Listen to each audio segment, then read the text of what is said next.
कुछ खास तुझे हरवे देख के लागो हो कि हही बदमाश पढ़ल लिखल वाला बुद्धि नहीं हो तोरा में कुछ खास अकेले ही लहिले ही बिहार सरकार के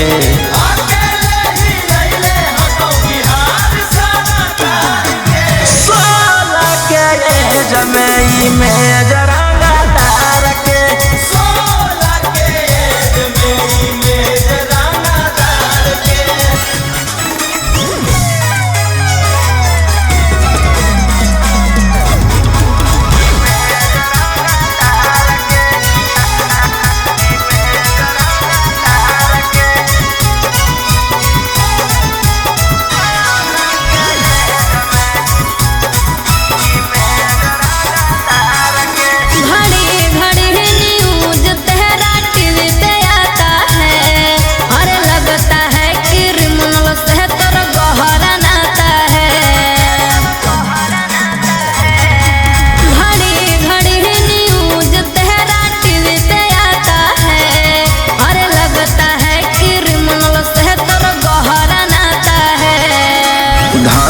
करो ही हम अवैध हथियार के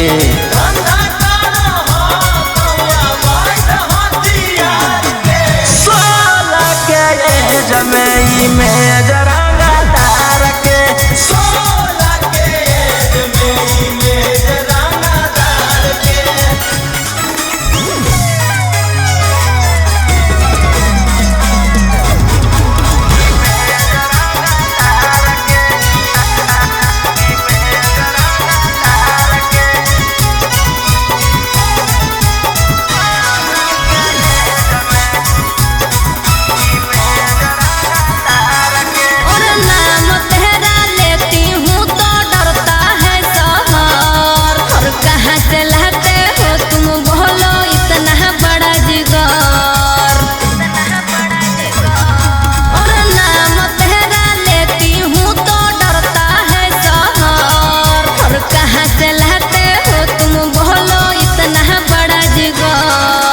राजा रौशन रोहिया अब की रखतौ सिस्टम फाड़ के